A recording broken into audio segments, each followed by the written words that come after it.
Det er en helt fantastisk ting.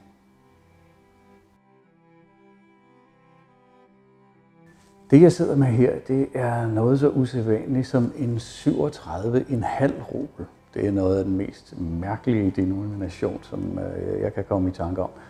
Men det hedder også en 100 franc, men den er russisk, og den er fra 1902. Hvordan kan det være en 100 franc, når den er fra Rusland? Ja, det var fordi, at zar Nikolaj II, han var meget interesseret i at tilnærme sig Vesten så meget som muligt. Og han var lidt imponeret af tidligere kejser, for eksempel den franske kejser Napoleon III, som havde lavet en 100 franc i guld af nøjagtig samme størrelse som den her. Så det var en måde at skabe en international værdimåler på, som man kunne handle med på tværs af landegrænserne. Men den her er noget helt specielt, for den blev kun lavet i 225 eksemplarer. 225 eksemplarer er ingenting. Tilsvarende lidt mindre guldmønter fra Rusland blev på samme tid lavet i omkring 6,5 million eksemplarer. Det var simpelthen en prægning, som blev lavet til kejserens personlige brug.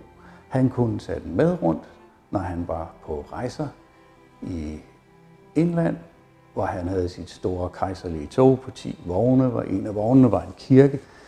Eller når han tog omkring i Europa. Han rejste meget i Vesten. Vi ved jo alle, at hans svigerfar var dansker.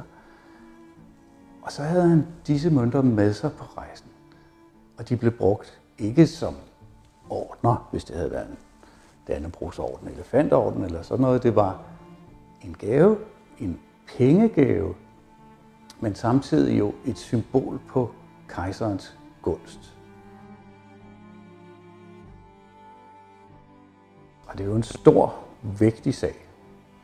37,5 gram. Den har repræsenteret en formue i tiden. Omregnet til noget meget håndgribeligt, så svarer det til omkring 25 får, eller omkring et halvt års løn for en arbejder i tekstilindustrien. Det har været rigtig mange penge. På forsiden er der ikke overraskende et portræt af zar Nikolaj II, og på bagsiden heller ikke så overraskende den russiske dobbeltørn. Som man kan se, så har den kroner på begge sine hoveder, og derudover en ekstra kejserlig krone øverst oppe. På brystet af ørnen ser vi Sankt Georg, som har nedkæmpet dragen. Noget af det, som slår mig mest, når jeg kigger på den her mønt, det er den fantastiske bevaringstilstand, den er. De spejlblanke flader, når man tænker på, at det er 21,6 karat guld, det vil sige, at det er meget blødt, og de er fuldstændig lydefri. Der er ikke den mindste lille ridse eller den mindste lille hak i det her. Man ved jo ikke, hvem zar Nikolaj har givet den til. Men vi ved noget om, hvem der har haft den siden, og vi ved, at det har været meget passionerede samlere, der har haft den, og de har passet godt på den. Den sidste samler, vi kender til, det var Bernhard Breike, som er en af de største numismatikere inden for det russiske område, har skrevet referenceværker om russiske mønter. Og han har erhvervet den på auktion i USA efter Gaston de Bellows samling.